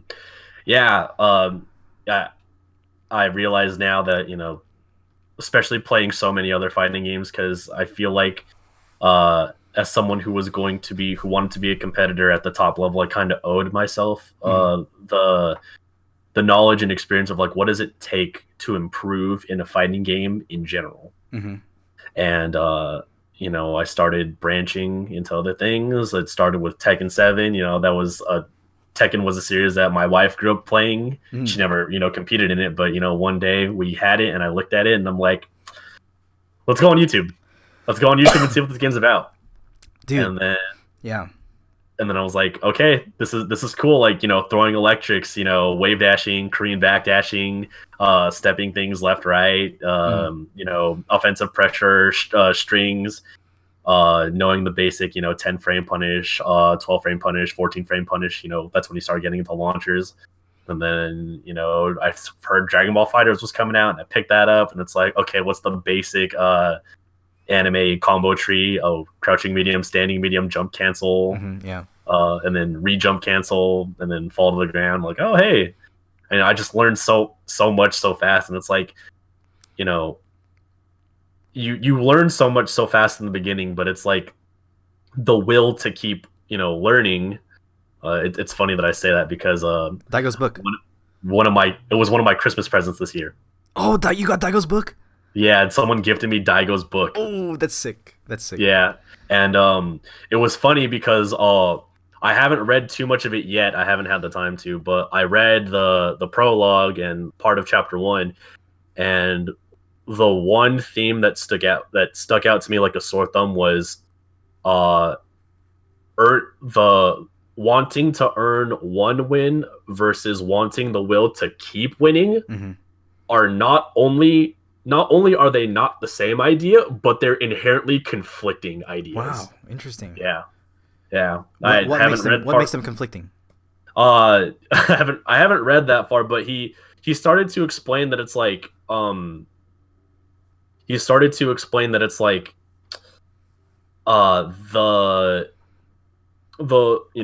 title of the book, The Will to Keep Winning, it's not found the same way.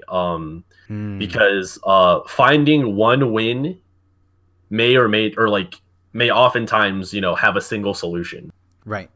But winning multiple times will never only have one solution. Oh, that makes sense. Okay, that makes perfect sense. Now I see why they are inherently conflicting. Yeah. Because like we always talk about with counterplay always progressing, like you win once is because you solved a problem, but someone's going to solve your problem. So the will to keep winning is an infinite thing. Yeah. I see. It's he went on to explain that it's like, I'm considered, one of the best, coming out of like, my Street Fighter background in, making Evo Moment 37, but in between then and now there was a period where he wasn't winning anything. Yeah, and it's like, man, the fact that he kind of faded and then had the drive to come back, Yeah. Comeback stories are, in fighting games are always like huge. Did you hear about cooldowns for Tekken 7 back in 2017? No. Tekken, Korean Mishima player, Devil Jin player, high execution, was really good in his heyday back in Tekken 5. Went AWOL for 10 years. Comes back and wins Tekken World Tour Finals. That's nuts. Yeah. Dude, the Tekken narratives are crazy. I mean, the whole Arslan Ash thing. Arslan Ash's saga was absolutely phenomenal. I'm so shocked at how it ended. One Pakistan player in top 8 for that event, and it wasn't even Arslan. Wow. Yeah, it was a crazy. People were, for all the hype that it built up, it was a little disappointing in the moment, but I think everyone's just kind of looking forward to, seeing, wow, it might not have ended perfectly, but Pakistan is definitely on the map. So where do we go from here, right? Yeah. It's a great narrative. Yeah. It's amazing. Yeah. So yeah, the will to keep winning. Yeah, the will to keep winning. I can't wait to get more into it. It's, just that concept alone is like, wow, how do I do this? Yeah, I'm really gonna be thinking about that. Yeah, because here's the thing. Like, actually, one of the things I was thinking about this morning is what is the win condition of life? Like a lot of people say, life is a game, and you can essentially gamify life. And the way you gamify life is by having a goal, which could be literally arbitrarily any goal. And the win condition in life is usually reaching our goals, whatever those may be. You could be nihilist and say, I have no goal, but then life is just completely boring if you do that. Yeah. So in order to make life interesting, we have goals, and usually our goals are related to some kind of biological thing in us to propagate our DNA, right? That's our most base instinct, and usually most people's goals can be related to that base instinct. But for sure. That's not necessarily true. Like, we as humans, we can develop principles and we can throw ourselves in any which trajectory, and just the idea of a goal, that's the win condition, right? So what I've learned, the more I grow, the more I learn that reaching the goal is like kind of overrated. Like, it's like, yeah, you reach the goal, but what then? It's like the progress, the journey, the infiniteness of like Daigo's will to keep winning, how it's not the same as getting one win. Like, reaching one goal is not the same as having a trajectory. Yeah, that's something I think I need to sit on and absorb. I think from this conversation. Yeah.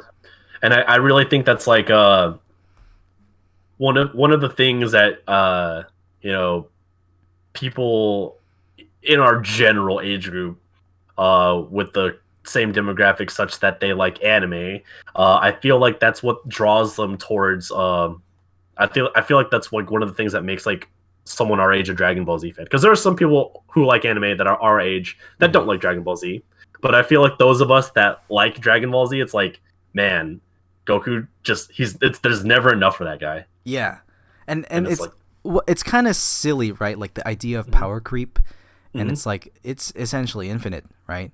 And a lot of times in games we don't like it. But life is absolutely power creep. And real life is absolutely power creep, and there's nothing you can do about it. That is the nature of life.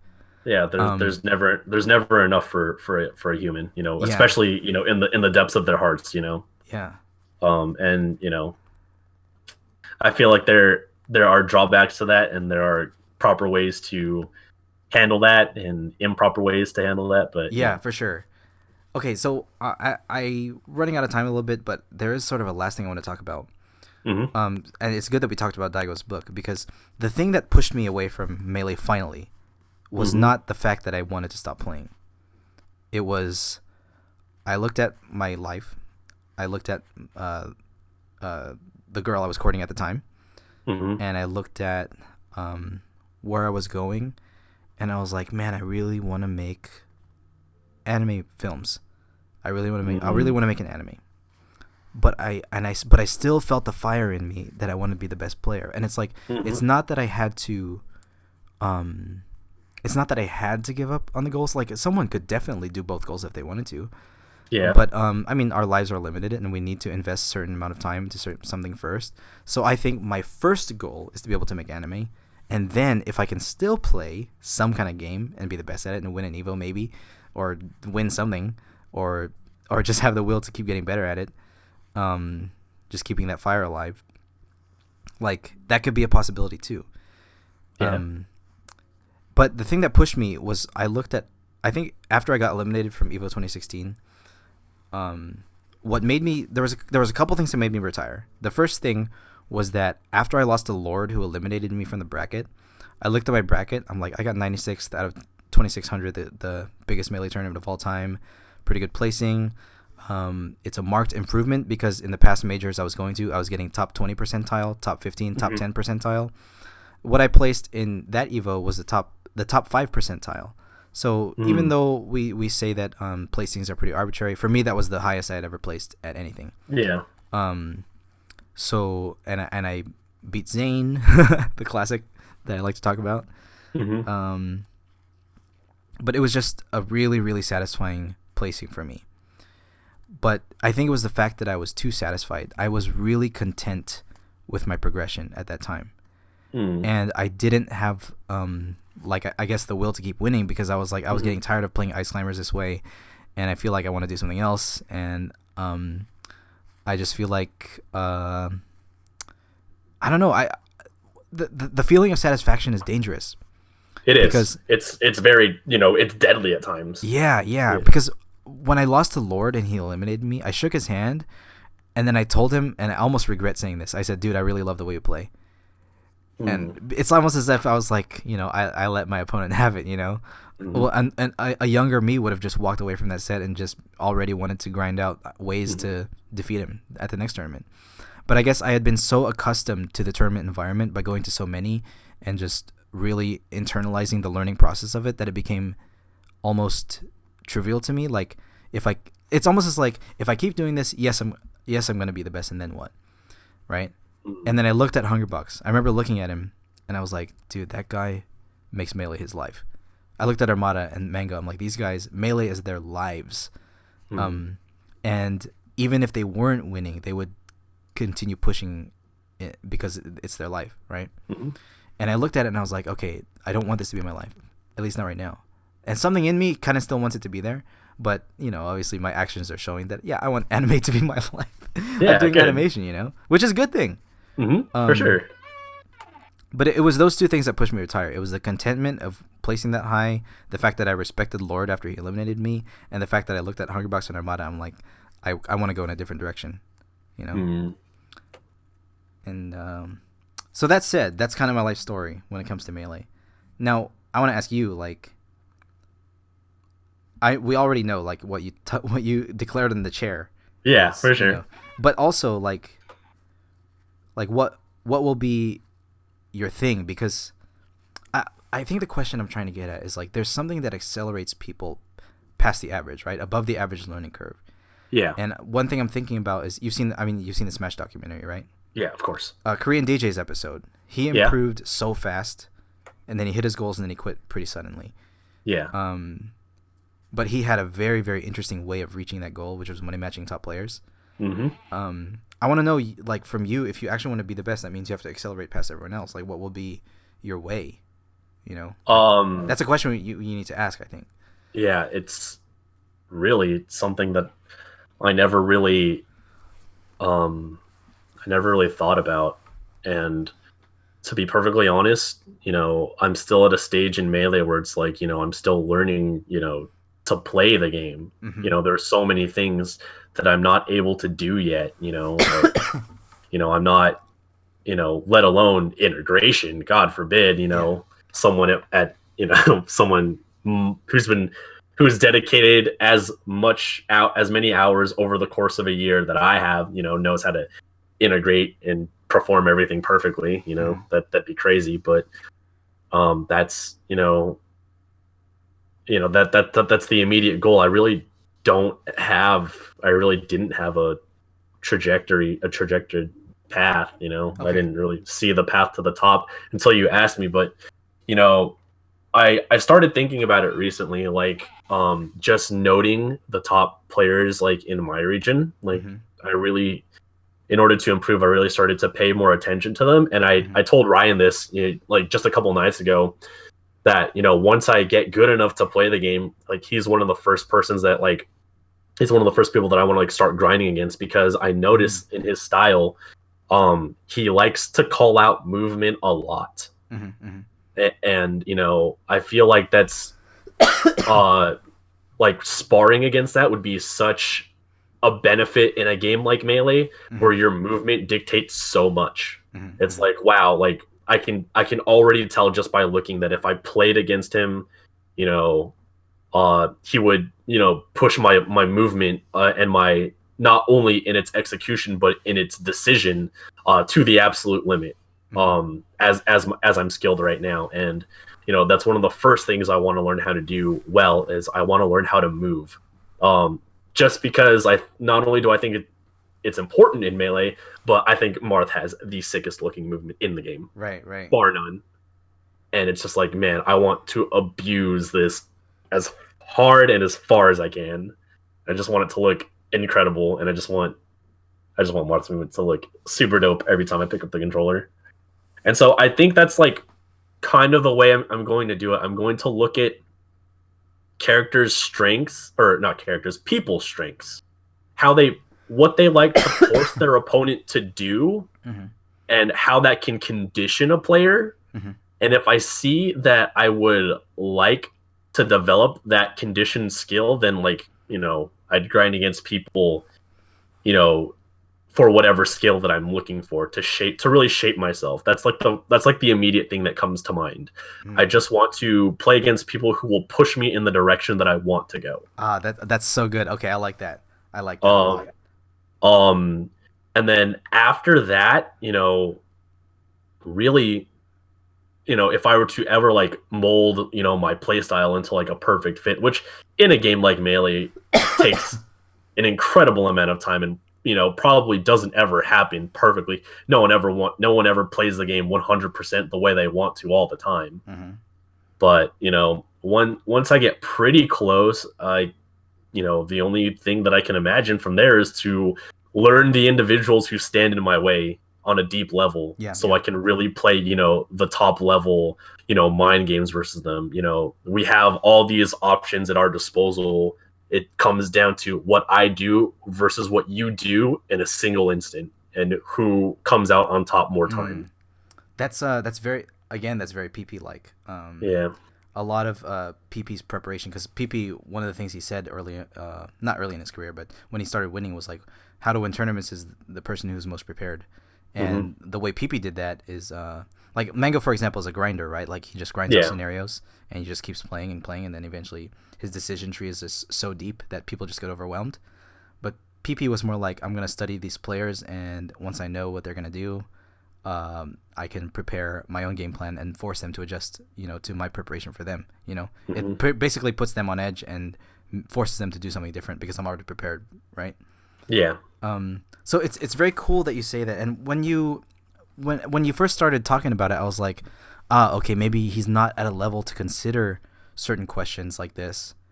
But in reality, what we're doing is we're looking at where we're at, which is point A, and getting to point B, even excuse me, sorry. Even though it's like an infinite decision tree, getting to that point, we can direct ourselves with general principles to get to that point. I just have this visual in my mind that in the past we've used all our decisions in the past to bring us to this point. We've gotten us to a certain level, and to get to point B, which is somewhere in this cloud of infinite decisions, we'll get ourselves there. And I guess we have to use general ideas to build the straightest possible line to that point B. And I feel like that's like, an approach that comes from people who have constructed their method of thinking through a very generalized, a very, generic way of fighting game logic, such that, the principles in like the juice box video, right? The footsies video, right?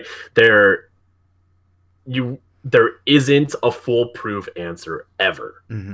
You have to make a decision based off of some information,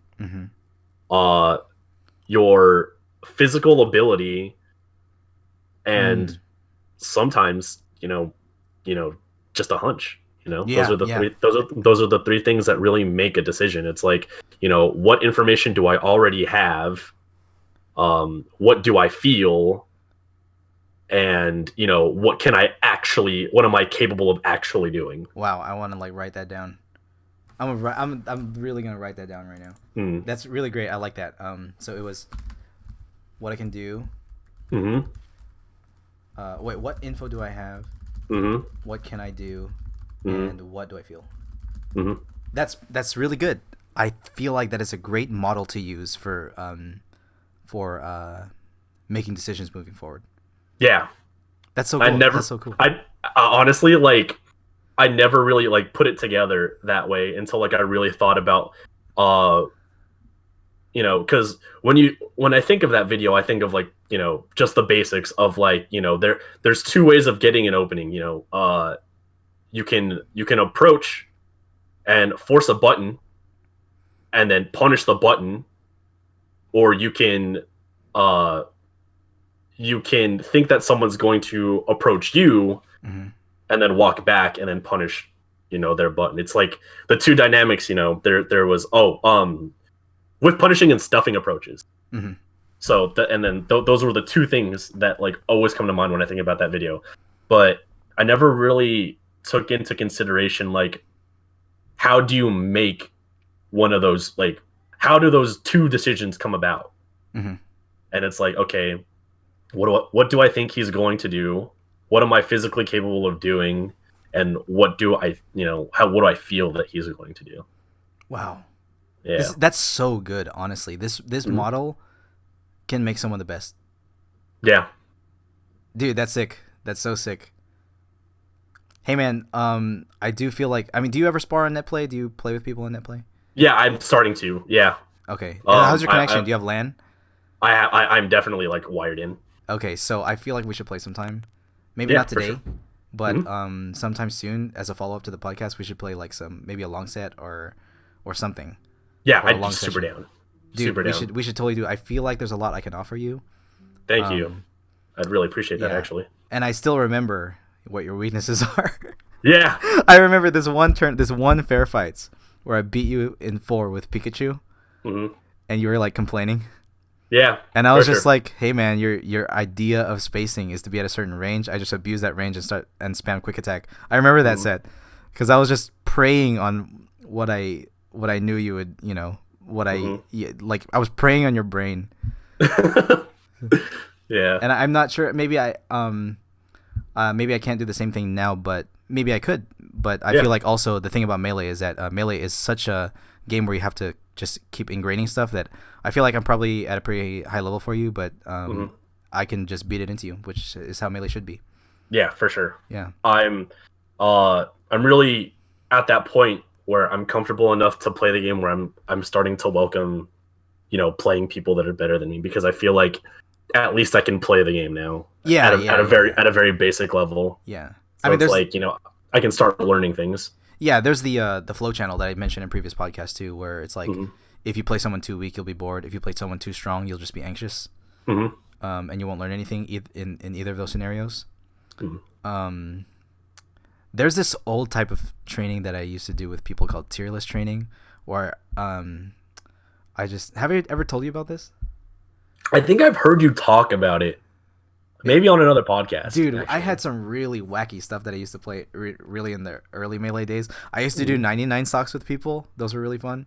But the other thing I did just to kind of like really introduce people to the game was tier list training, where people were like, "Oh, I want to practice Fox matchup, Sheik matchup, whatever."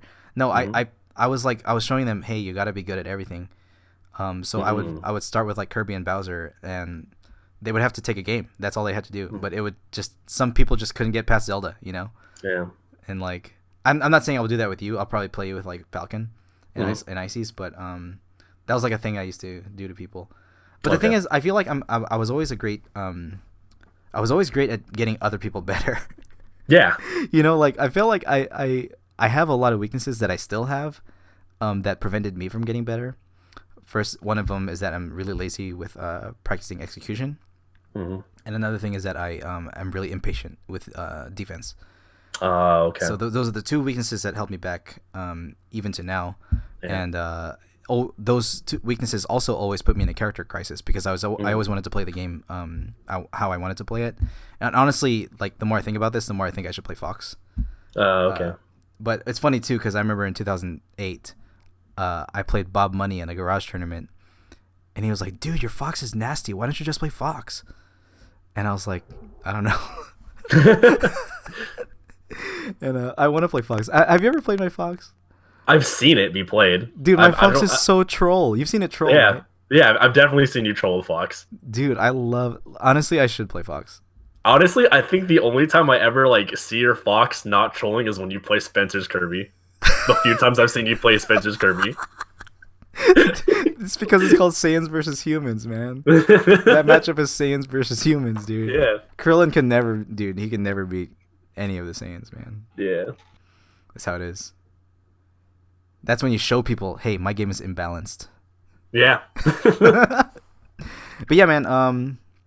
Yeah, maybe I should play Fox. I should give it a run. Yeah, I have never. Actually, Fox is my first main, but I've never given him a serious run. Yeah. Funnily enough, when I started playing Melee, I was at that young, impressionable age where like I picked characters based off of where they were from. And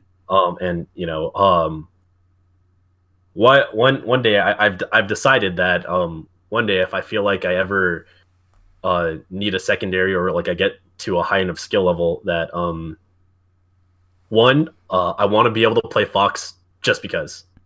Oh yeah. Just because like I loved Star Fox growing up. Mm-hmm. He's sick. Yeah.